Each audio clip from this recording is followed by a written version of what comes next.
Welcome to the Meria Heller Show, on the net since 2000 and still going strong. If you feel like you're not getting the real news, if you feel like you're not connected spiritually, you have found your home. Meria covers a wide range of topics as only a snarky New Yorker can. Straight up, no chaser. No censorship, no corporate sponsors, thus true freedom of speech. Your subscription gives you unlimited access as a member of the smartest audience on earth. Relax and enjoy the education. Now here's Meria. Good morning, world. Meria here, alive and kicking. Welcome to the show. Before I introduce my guest, just a reminder, tomorrow's news show will be late because I'll be on Richie Allen's show in the UK at 10 o'clock Pacific time. So if you want to tune in and support Richie's work, absolutely do. And the news, of course, will follow after that. So I'll be all talked out. Anyway, let me tell you about my guest today. He's been on the show before with his super excellent book, Survival of the Richest. And 3 days ago, I got his newest book, Crimes and Cover-Ups in American Politics between the years 1776 and 1963. The history they didn't teach you in school. I got it 3 days ago, and I'm more than halfway through the book. And of course, the author, Donald Jeffries. You've heard me talk about this book on the show already.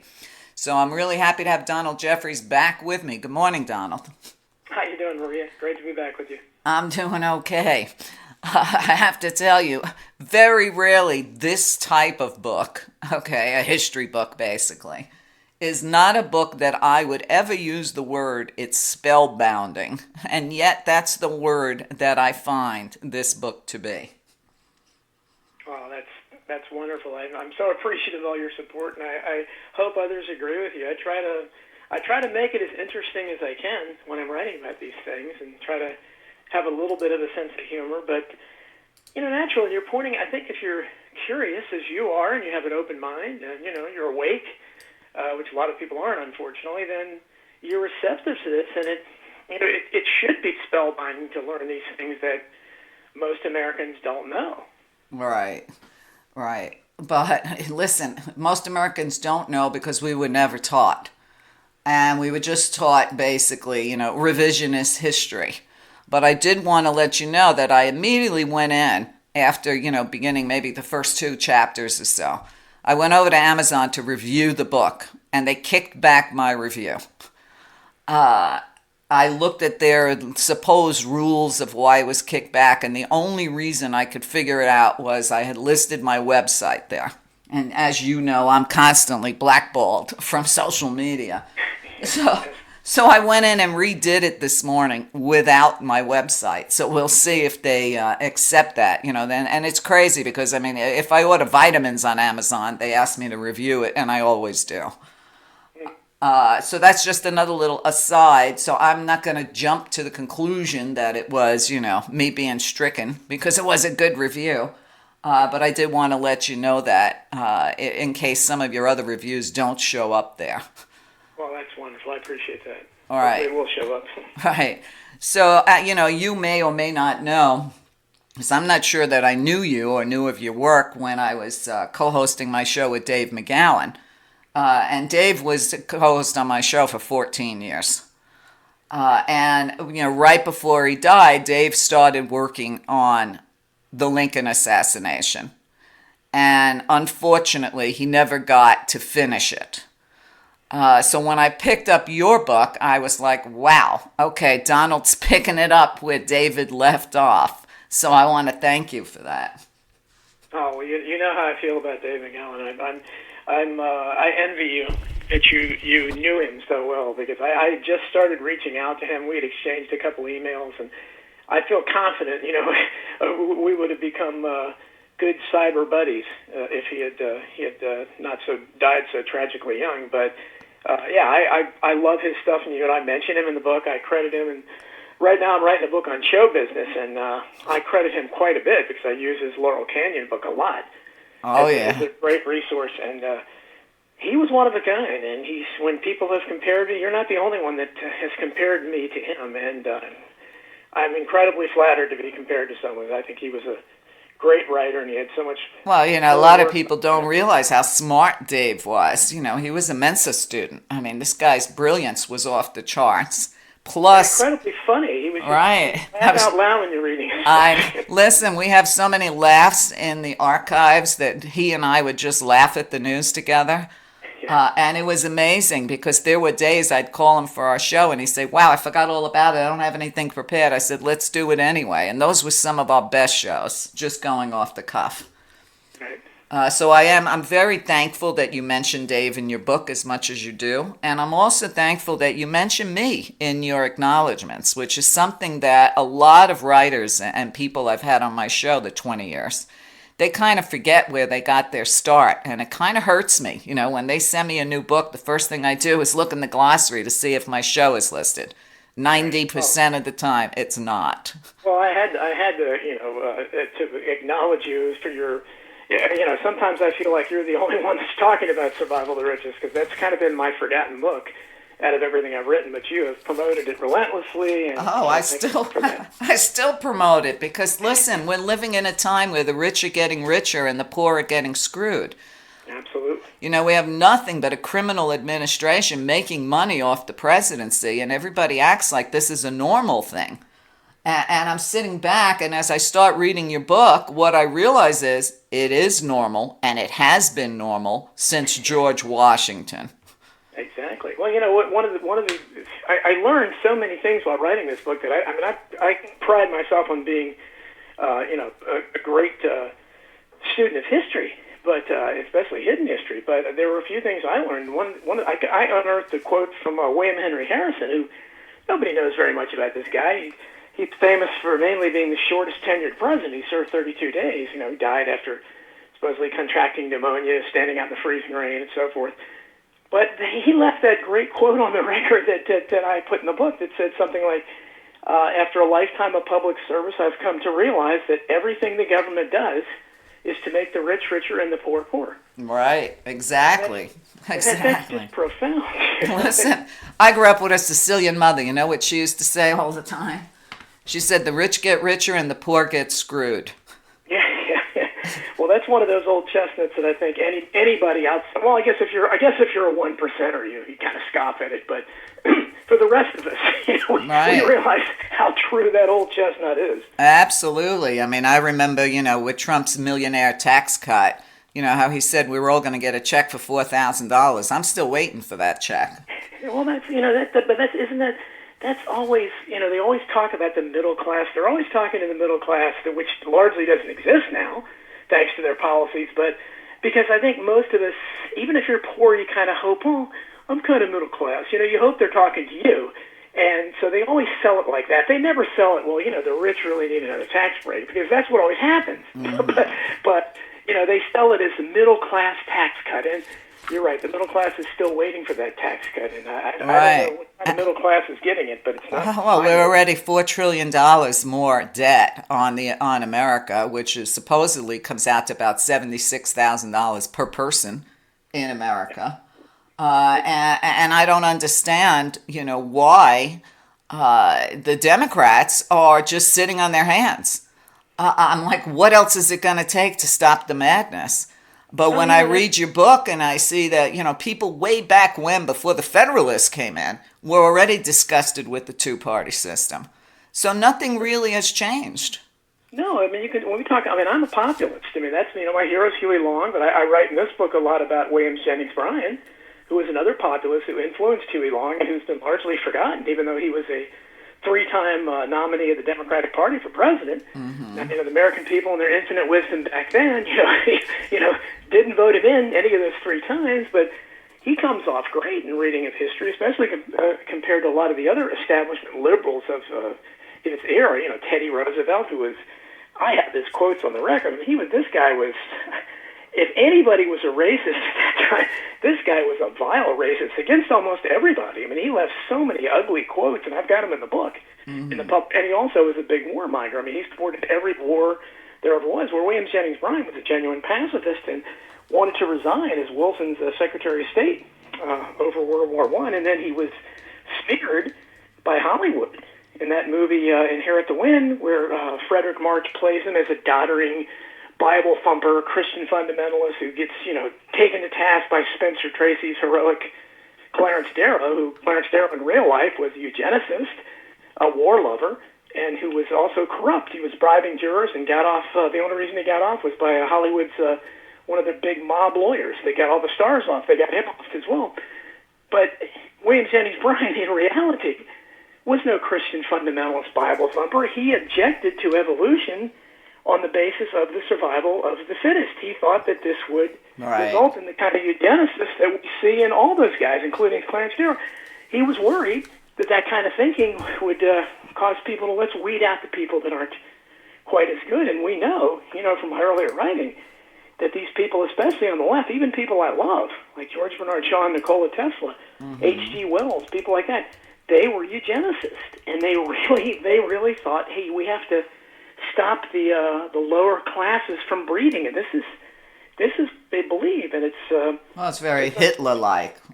Yes, exactly. It's exactly what they ascribed to Hitler, and so they really should have been on board the Nazis because whatever he did, it was in line with their thinking. Right. Well, it certainly looks like it's in alignment with Trump's thinking too. Listen, when I review books, Donald, sometimes I'm reading the book, it used to be like a month before I'd have the author on. So I would always make little notations in the margins. I have almost written as many notations in the margins of your book as you have written the book. Okay. I'm like, oh my God, whoever looks at this book is going to say, what a mess.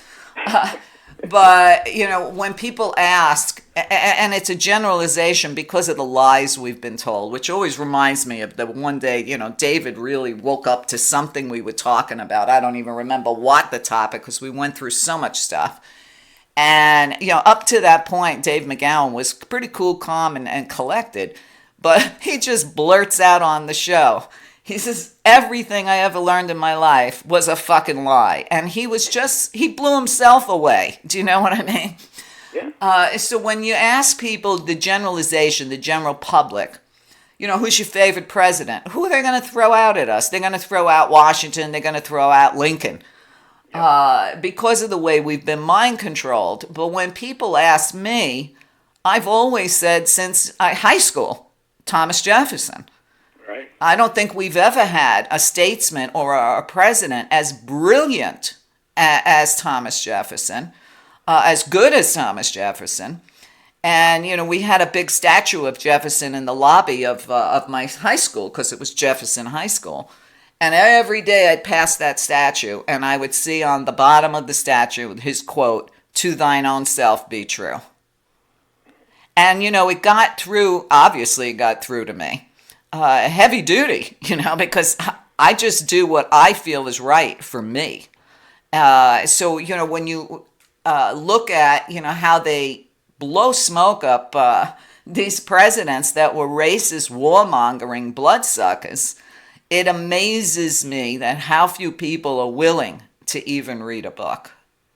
Yeah, and Thomas Jefferson, the reason I wrote so much in defense of him, and not only because I've always loved him, even as a little kid, I think, on that basis, because my name is Jeffries, his name was close enough to mine where he was the only famous person I had heard of to that extent that had a name that was close to mine. So, like an immature way, I just kind of, but Jefferson, All right. But when I started realizing how brilliant he was, and his words are so stirring, so it irritates me to no end. As you mentioned, by today's standards, every white man alive in his era would be considered racist, would be considered members of the Ku Klux Klan. That's the tenor of the times. Mm-hmm. But Jefferson stood out. He was the most enlightened man of his time. So to call him a racist, right. What are you saying about all the others? And it's, he actually, I put in there about how, he had a very strong passage condemning the slave trade that he wanted, that was taken out of the Declaration of Independence. And yes, he was a slave owner, but I also tried to explain that there were a couple reasons why he didn't free his slaves at his death. One, Jefferson had some unfortunate failings. He was a flawed human being personally. He was irresponsible, though he wrote great stuff, and he understood about the money, and he understood how corrupt and evil banks could be. He, as an individual, he was very generous, and he tended to spend quite a bit, and he didn't watch his money carefully, so he was always in financial difficulty. So he kind of needed that slave system, and he also had an idea. He had a proposal for gradual emancipation, which was really the only logical way to do it, because what happened is when the slaves were freed really just on a very crass political pragmatic move by Lincoln, who really didn't care if the slaves were freed or not, as his quotes show, it was akin to throwing them in the deep end of the pool. They had been forbidden to read and write for their lives. They had no education at all. They were going to be despised, especially by the Southern population, who saw that although only about 5% of Southerners ever owned slaves, the other 95%, just by the master-slave relationship, considered themselves superior. So to suddenly throw all these people into the fire and expect them to be accepted as equals, not to mention with the ironclad, the military occupation of the South, the Reconstruction, I mean, it was a disaster waiting to happen. And what happened is Ron Paul, who I'm very grateful wrote the foreword to this book, as he said, it set the table for 100 years of terrible race relations, and really real racism kicked in after the Civil War because of Reconstruction, because that's when you got the idea of lynching blacks and all that. I don't think that would have ever come to mind before that. I think it was because of the Reconstruction era, the way it was done, and you had those reactionary policies, awful draconian things like the Jim Crow laws, which were bound to explode, as Langston Hughes said, and they did eventually explode. But we're still paying the price for that. Well, look at our prison population. Okay. Exactly, yes. Slavery still exists in this country, just in a different form. And you look at what you just said about, just releasing these slaves into the wild, basically.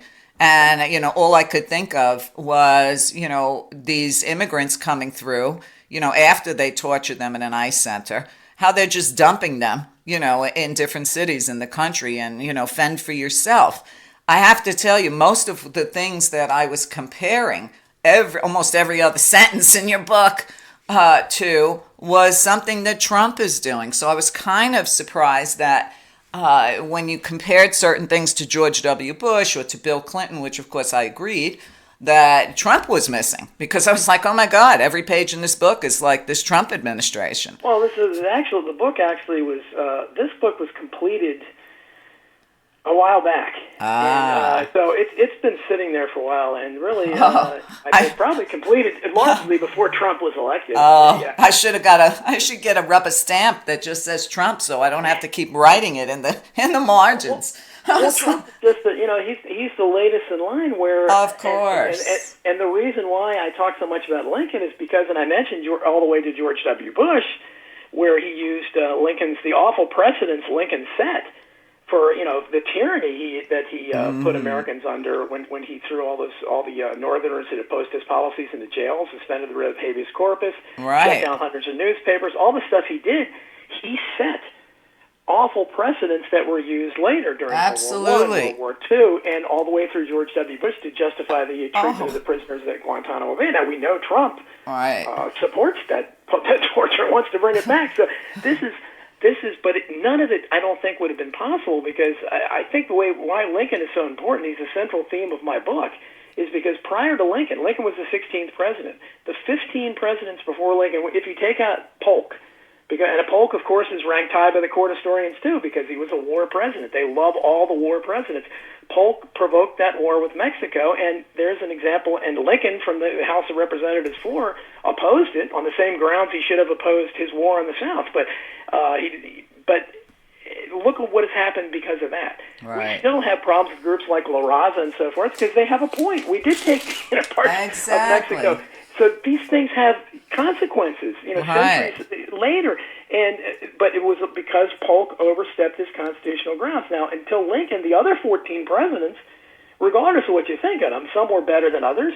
But I was no Federalist, so I didn't really like most of the Federalist presidents. I was on the Jeffersonian side of the debate, the early Democrats. But no matter what, even the Adamses, with the exception of the Alien and Sedition Acts, which again were later used by Woodrow Wilson during World War I to throw Eugene Debs and people like that into prison who protested World War I. With the exception of that, they pretty much followed their constitutional roles, and they didn't step outside their boundaries. They understood the separation of powers. Lincoln obliterated that. He tread all over the separation of powers, and he did not think that his authority ended. I mean, we're at war. We must save the Union, and he used that as an excuse for everything. And even today, every historian, with the exception of people like me, Thomas DiLorenzo, a few other renegades, they're all still justifying everything Lincoln did, and it set an awful precedent, and it resulted in the kind of presidents that we've seen all the way down through Donald Trump. Absolutely. You know, when George W., who I thought at the time was the idiot king, when he rolled out the Patriot Act, when he was doing all those things that you just mentioned that Lincoln did, I was reporting it on my show. Abraham Lincoln did the exact same things that George Bush is doing.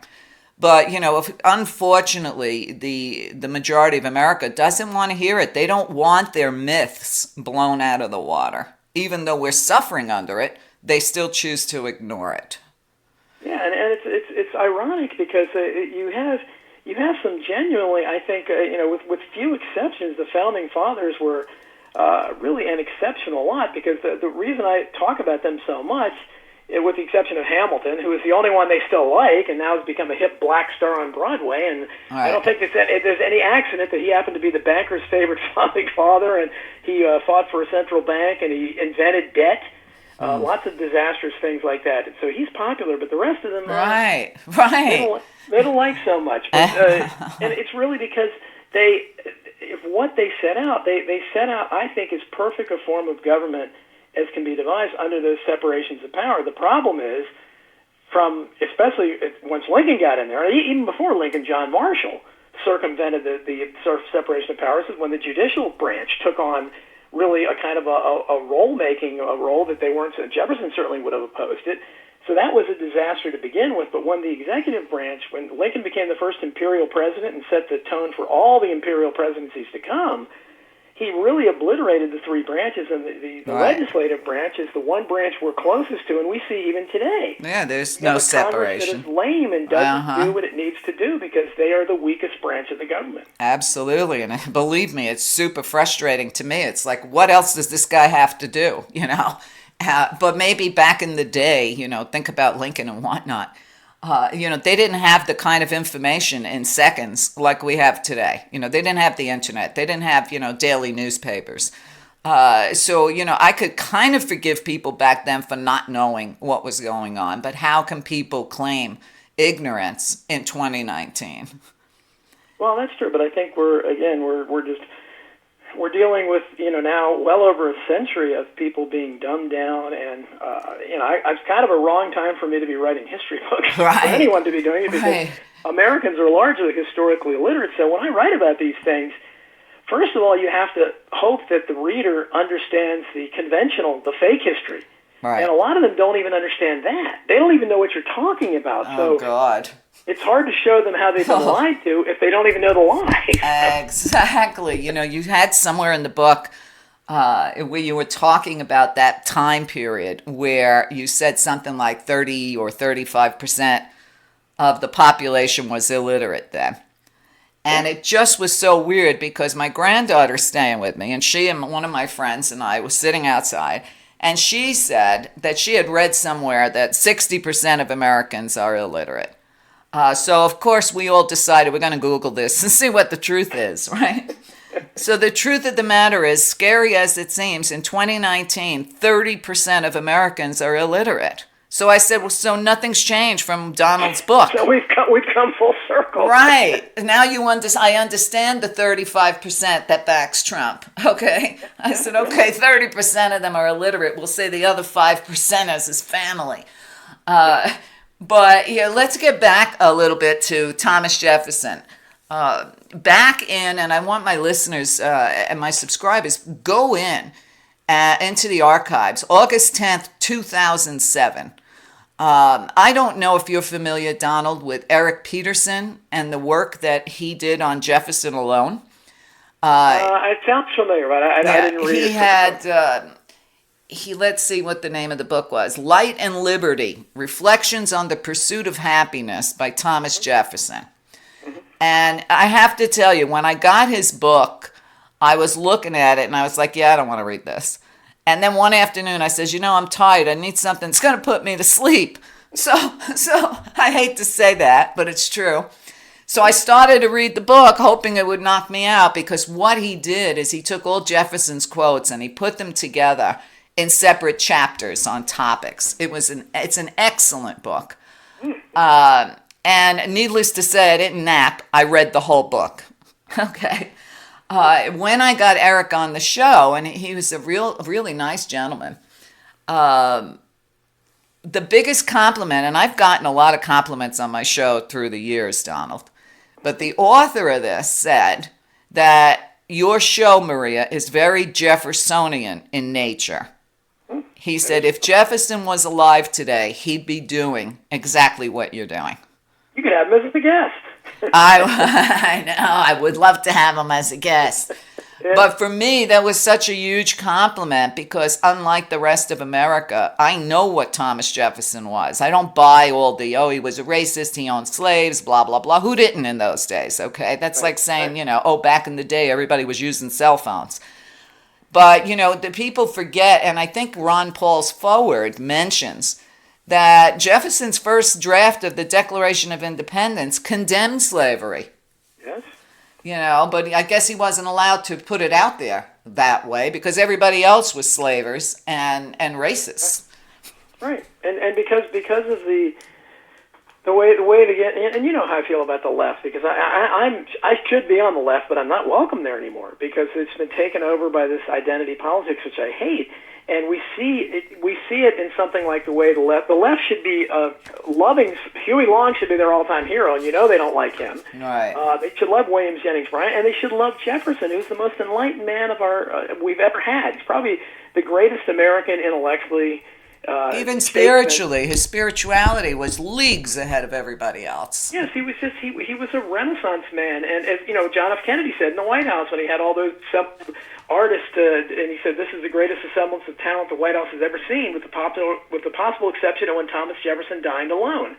And he, that's how somebody like JFK, one of the last great liberals, saw Thomas Jefferson. But the left doesn't. The left today doesn't, with possible exceptions. People like Naomi Wolf, Cynthia McKinney, Hey, I don't consider myself left, right, or anything. I just consider myself a thinking person. I am left-handed. That's as far as it goes. Yeah. Well, me neither. I'm not. But I mean, if you look at where my most of my philosophy falls, probably far left. Although I stray over to the far right too. But something like Jefferson, they look at it, and even something like the Constitution and the Bill of Rights, which they should be sacred to the left, but it's not to them, because the only thing they pay attention to in the Declaration of Independence and the Constitution is, well, all men are created equal. Right. What about the slaves? They were a fraction of a human being. Okay, we understand that, but then that's where their discussion closes down. Period. They don't look at the greater. These people were talking about. Greater issues philosophically about that all. I mean, and that's why I think Lincoln is important, because the revolution was fought under two basic premises. One was that all people everywhere have a right to consent to those who govern them. Right. And the other one is that we should not be taxed. There should be no taxation without representation. Well, look what happened in the Civil War. When Lincoln came to office, he crushed forever the consent of the governed argument, because clearly the South, the states that wanted to secede, no longer consented, and he crushed that. So you no longer had the consent of the government; you had a union at the force of arms. So ever since then, we can't even talk about the revolution. That's why the revolution isn't discussed, because not only does Hollywood and everyone else, they don't want to talk about citizens up in arms and going after their tyrannical leaders, because that might give people ideas today, but might have given their yellow jackets. But they don't want to talk about the concept of the consent of the governed, because clearly that was shattered in the Civil War, and the taxation without representation. Right. Anybody that has dealt with their elected representatives, if anyone believes your representative is representing you, although you're paying taxes for it, you're very naive. So we have no taxation. We have no representation for our taxation either. Oh, even today, they can call it tariffs. They can call it taxes. I'm like, call it what it is. It's another tax. But I often post, we have, taxation without representation. I argue this with my accountant because I don't even want to pay taxes. I'm like, why should I pay tax if the president doesn't pay tax? Why should I pay tax when the government doesn't even listen to me? And it's obviously it's an absurd system. I mean, just look at all the people that, and not only Donald Trump, he didn't pay taxes several times as a businessman, but he's certainly not alone. I mean, he goes back to Ambrose Bierce, one of my favorite writers, who I used this as an epigraph in Survival of the Richest when he defined poor as unable to pay taxes. For instance, Vanderbilt. I mean, it goes that far back. And look at Jeff Bezos, the world's richest man, allegedly, if you don't count the Rothschilds. Amazon paid no taxes last year, so exactly. GE not paid taxes. And they all got a big tax break and gifts from the big tax break for the rich. How do you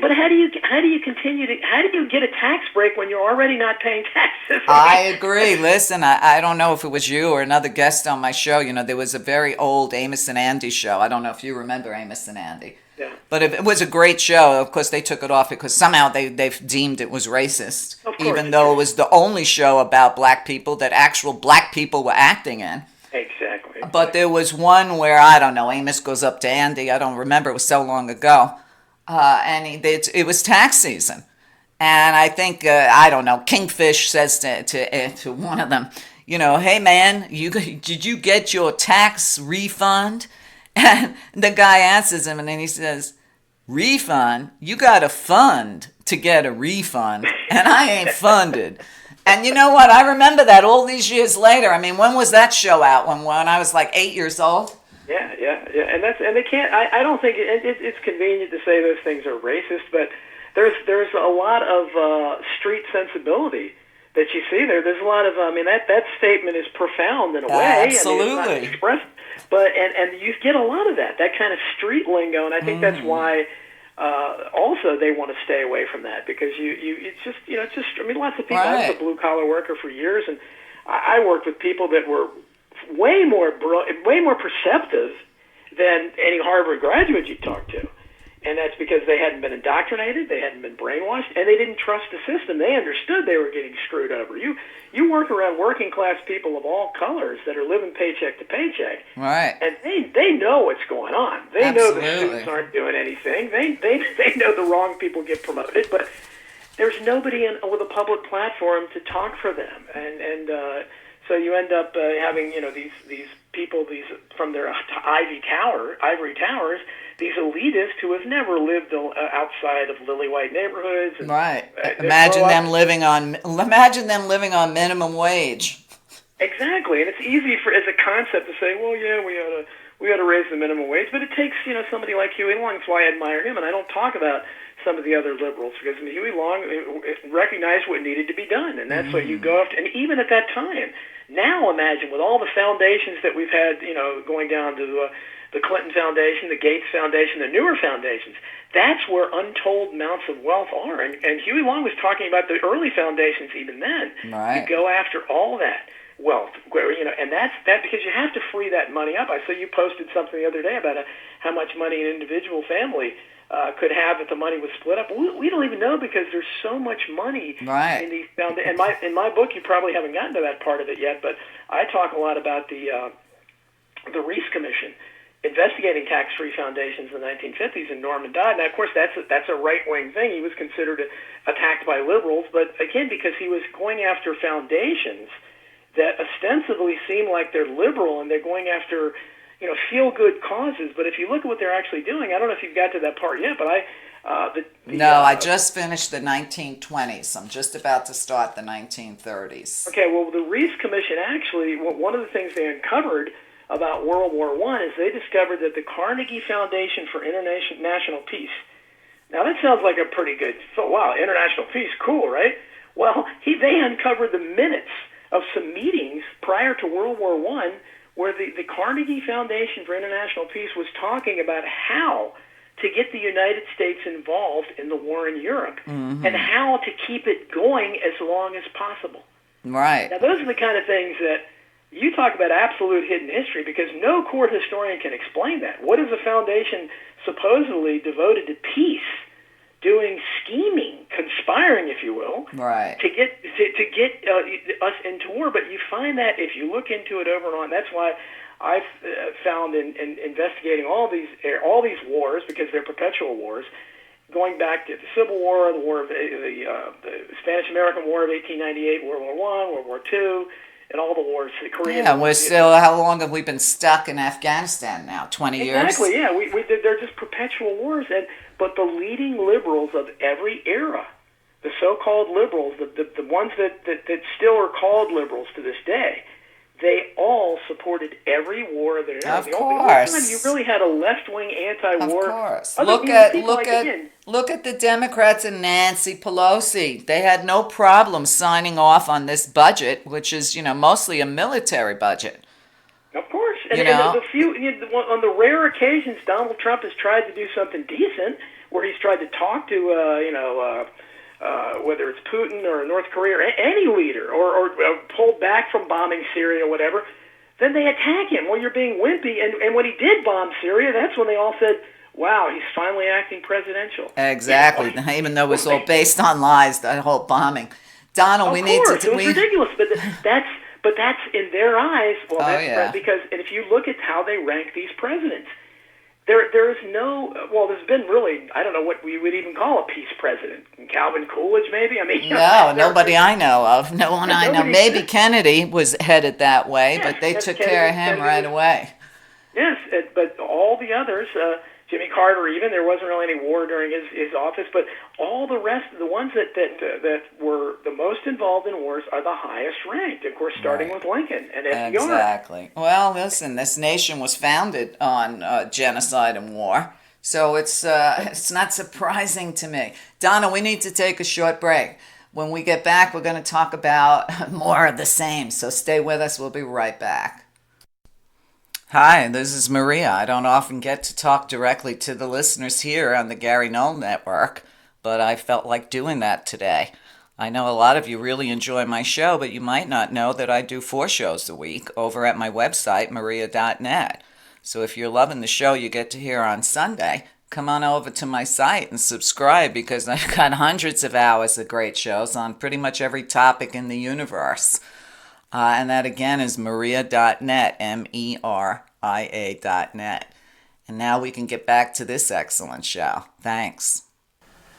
Hi, Meria here, and I have a message. Due to the pressure of the times we're living in, I'm calling on all students and millennials to get the education they need to fight the fascism taking over our world. I've made a special subscription offer for students and for seniors on a limited budget. For just $9.99 a month, you can subscribe and get that education. Over 500 hours of real education that's necessary to understand the world, the problems, and the solutions. Remember, knowledge is power. Together you can change the world, but to do so, you must be informed of what's really going on and have real facts to support you in your endeavors. It's time for all the grandmothers to take a stand and teach the younger generation what their life could be and how to get there. Help me help you. One person cannot do it alone, and the guidance you seek is right here at www.meria.net, Meria.net. Your generation is the generation we've been waiting for, so let me help you. Thanks for listening.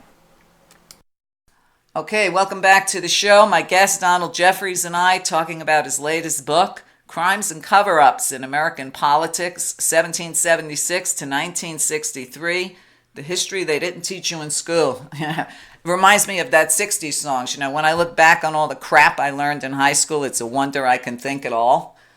Yeah. So my mind always goes back to either music or a movie.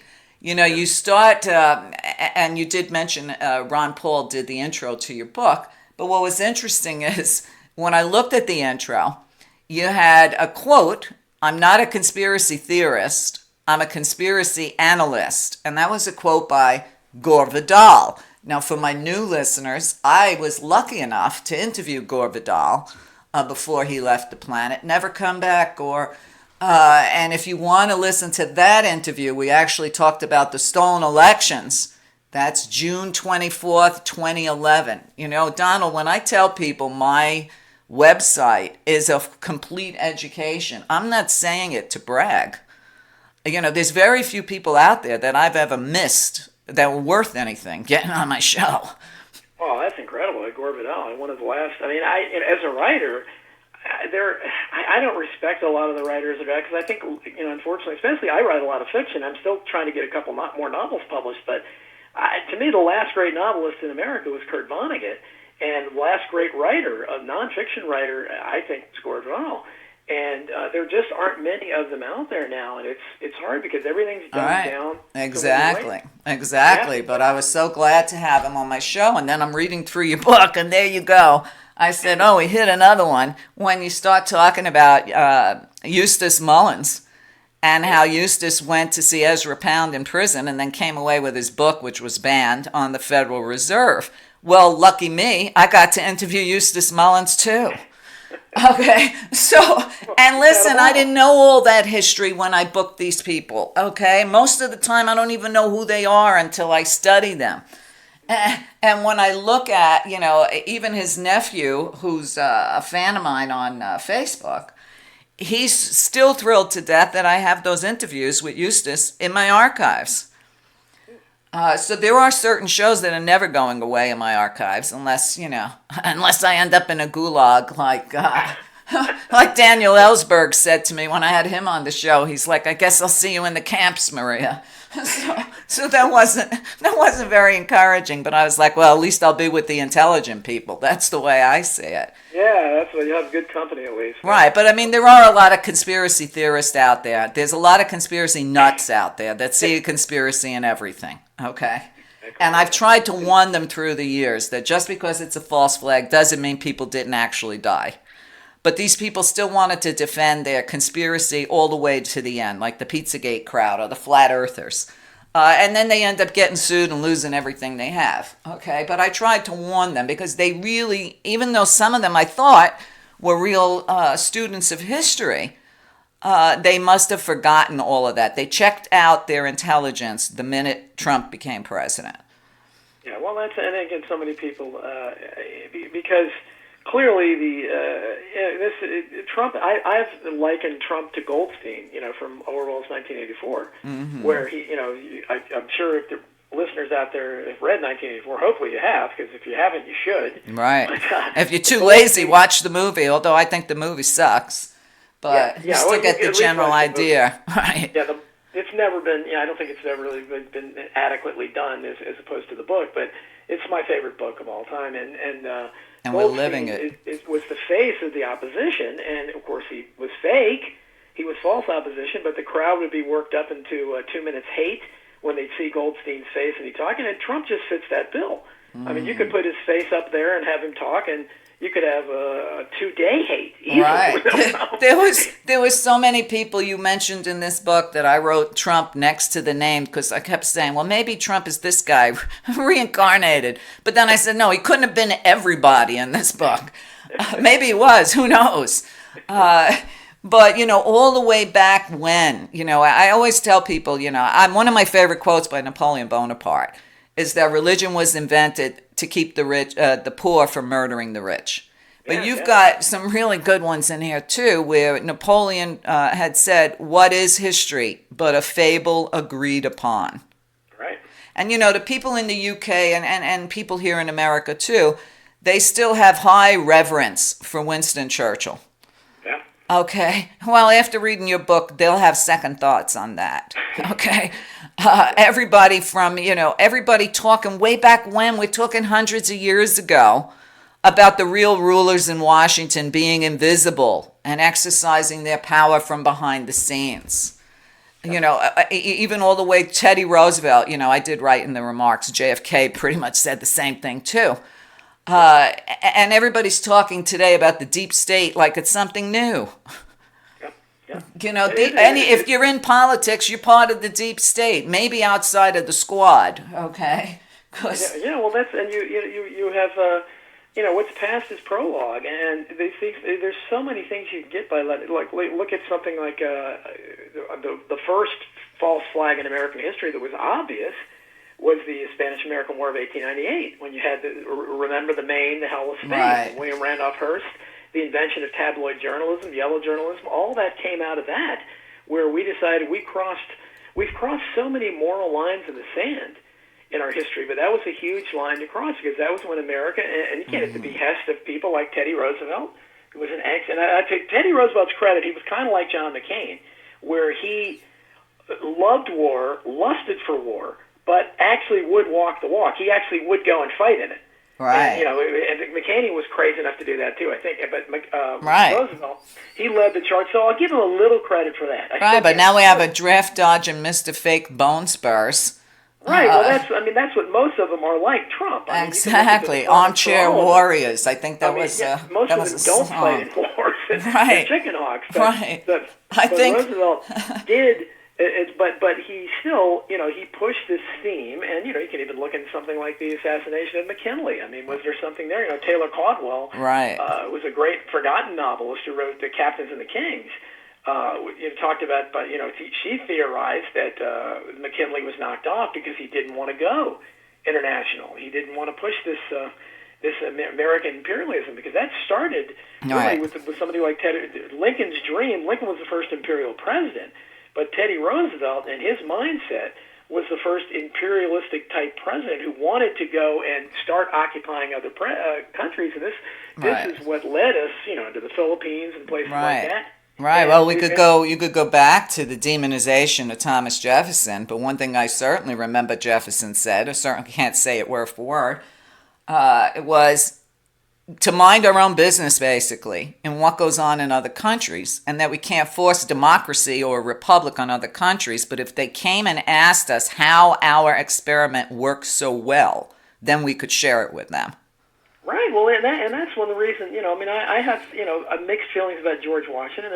But his farewell address is one thing you never see them talk about because his farewell address talked about staying out of other countries and talked about not forming any entangling alliances like Israel, perhaps that we have today, and and just having harmonious relations with everyone. And John Quincy Adams talked about said America does not go abroad in search of monsters to destroy. So this was the mindset, and that's both sides of the political aisle because Adams and Washington were opposed for somebody like Jefferson. Mm-hmm. They all felt that way. They didn't even. I don't think it entered their mind because they were trying to break free of they didn't want to be a colony. So of Britain anymore. So they didn't want to go and make their own colonies. I don't think. They didn't seem to have that mindset. But it wasn't until a little over 100 years later, in 1898, when America started getting the notion that we're going to start colonizing the world and start our own little imperialism. And that's been our foreign policy ever since. And I, as you know, I write a lot in the book about General Smedley Butler, who lots of people know wrote Absolutely. Racket, and right. This wonderful, under-recognized hero, and most people don't know how closely connected he was to Huey Long. Huey Long named Smedley Butler as his fictitious Secretary of War in his book, My First Days in the White House, which was posthumously published after he assassinated. And Butler said it was the greatest honor of his life. And he also, when Long was assassinated, he said, my interest in politics died with Huey Long. And he never was involved anymore. He died relatively young, but he's a forgotten. The conspiracy people like us, we love him because of War is a Racket. But I have so many quotes from him about the great fortunes that were made in World War I and how the boys were marched off and were made to. And this has happened certainly in World War II. Was even greater. Right. But if you didn't want to fight, you were emasculated. You were called a big wimp. As society looked at you, why isn't your boy over there? That kind of social pressure, and Johnny Gets Your Gun, Doughboys, Uncle Sam, all that stuff came into being. Right, war bonds and all the rest of it. Yeah, buy bonds, Bugs Bunny, Three Stooges, Tarzan, everybody's on you. Right, and they got Hollywood involved in that too. Well, not just to raise money for the war, but also use them as spies.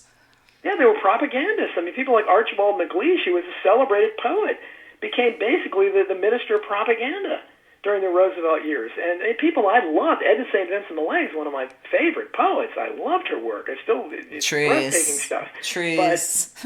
Her poem on trees was my favorite poem of all time. Oh, just incredible. God, she's just unbelievable. But she was involved in these propaganda along with so many other great writers, and it's a shame. Charlie Chaplin, at the end of The Great Dictator, he broke the fourth wall and turned to the screen and said, "We must get involved. We must stop these guys." And and that's where I think I differentiate myself between most people. I don't like any of the wars. I'm with Benjamin Franklin. I think there's no such thing as a good war or peace. So I analyze the Nazis, and basically the consensus is that, well, that was a good war, and Civil War was a good war, World War II was a good war. Well, people can judge for themselves, because I talk in there about... There's no such thing as a good war. That's just the way it's sold to us. War is, what did they call it, legalized murder or mass murder? Exactly. So you're either, there's always a way to avoid it. I mean, going back to the Civil War, I mean, I think I'm the first one to really look up, I thought, what... Why did anybody try to prevent this? This is the Civil War, and I don't know if you've got that part, but I wrote about just the crass partisanship that existed even then, where you had like Martin Van Buren and Franklin Pierce arguing. It was briefly arguing over who should issue a statement that we need to do everything we can to stop this Civil War from happening. And they basically couldn't get together because each one of them thought the other one should be the one to do it, and that was it.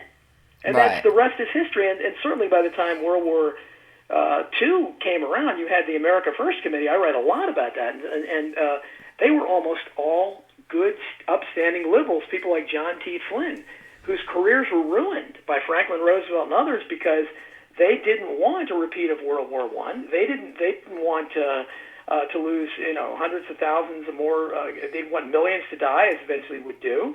And they were, people like Sinclair Lewis, people like these were people on the left that were involved in the America First. And of course, the America First movement would later come, certainly when during the Trump campaign.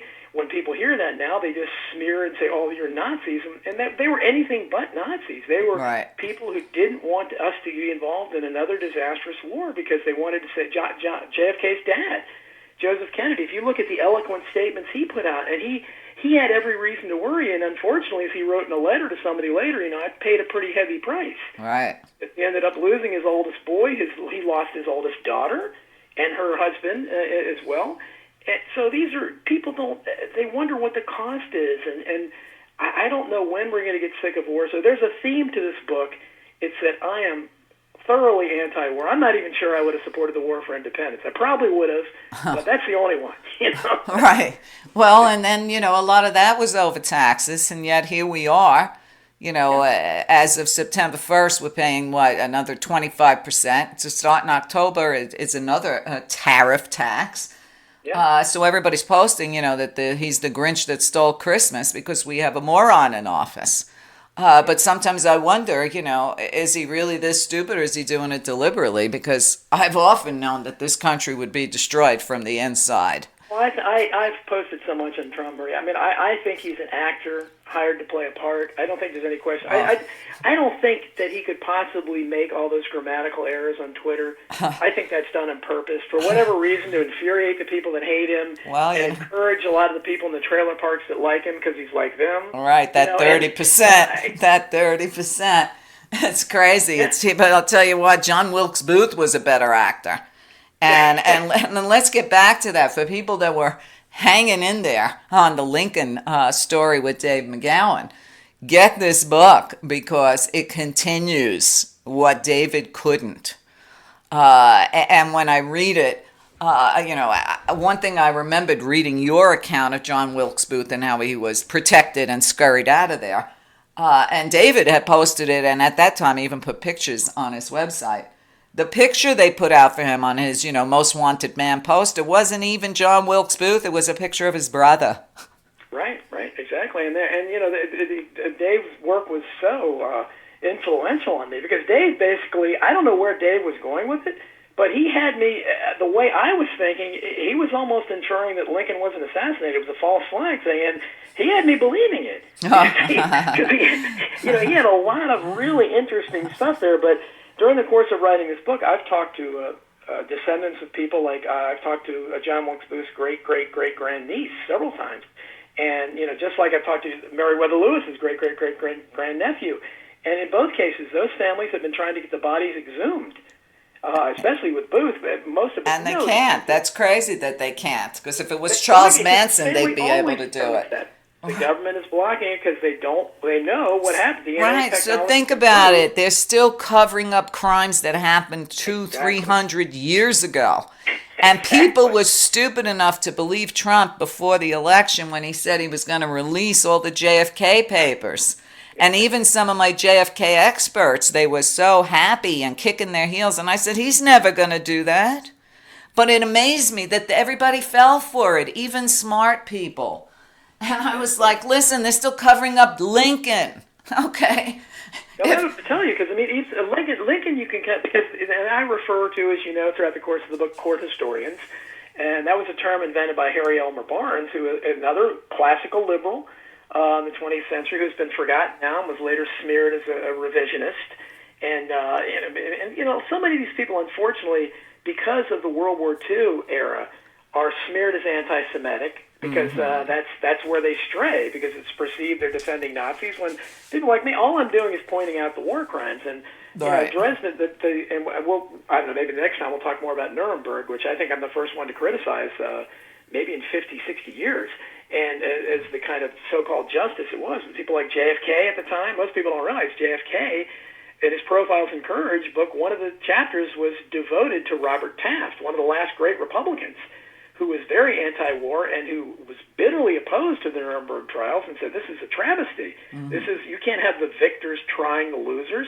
And fining them for 60, 70 years. How do you pay damages for losing a war? What most people don't realize it was only a few years ago that Germany stopped paying reparations from World War I. I know, I was stymied when I saw that in your book.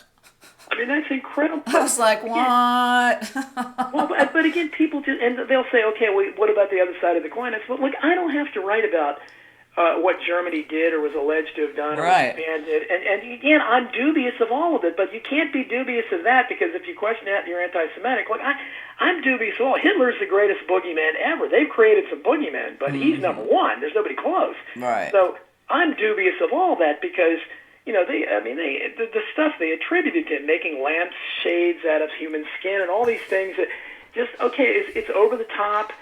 You know, it sounds very Hollywoodish, but regardless, let's look at what the Nazis' defense at Nuremberg was. All they did is kept pointing out the things I write about in this book, the atrocities the Allies committed. For instance, you know, the bombing of Dresden, where I think they killed 38,000 toddlers alone. And this is one of the world's most beautiful cities that had no military value at all. And most people don't know Slaughterhouse-Five, Kurt Vonnegut's most famous. I remember that. Was written as a result of his experiences. He was greatly moved by what happened at Dresden and the atrocities committed by the Allies.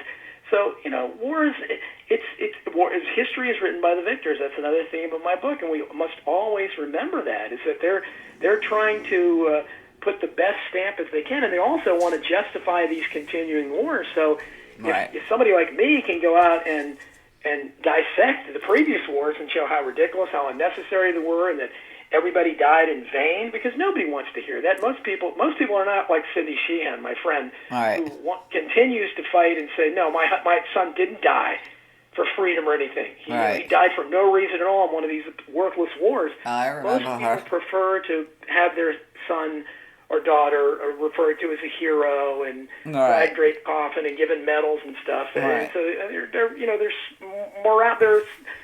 Emotions are bought off that way, but some people are stronger, like Cindy Sheehan, but there aren't too many of them. And if you look at the history here, you can see that it's easy to say, you know, Uncle Joe died, you know, he was a hero fighting the Nazis in World War II, but you know, most of us are more sophisticated than that, or at least that are listening to this show. And we're talking about that they died, as Smedley Butler said, wars are never about enemies, they're always about opportunities for profit. Absolutely, sickeningly so. Well, Donald, thank you so much for joining me on short notice, I might add. Wonderful, anytime, Maria. But I was so excited. I was like, oh, God, I have a free day. Let me get Donald on the show. Anytime. I talk to you anytime, and I really appreciate your support. Great. We'll absolutely do this again. Thanks a lot. Thank you for having me, Maria. Bye. Yeah, bye. Donald Jeffries, check out his work. All his books are great, especially Survival of the Richest, if you want to know what's really going on and who the enemies are in this country today. But if you bought the story of history when we were kids, absolutely read this book. It's going to blow your reality, a whole new hole through your reality. But as I continue to say, better to know than not know. Anyway, thanks for listening to the show. Tune in tomorrow, and I'll see you guys then. Thank you for listening and supporting The Meria Show. Tell others what you learned today. Knowledge becomes wisdom only when it's shared. Encourage others to subscribe today. www.meria.net. Often imitated, never duplicated. A world of information all in one place. www.meria.net. Always ahead of the curve. Always on your side. Get active or get radioactive. Subscribe today.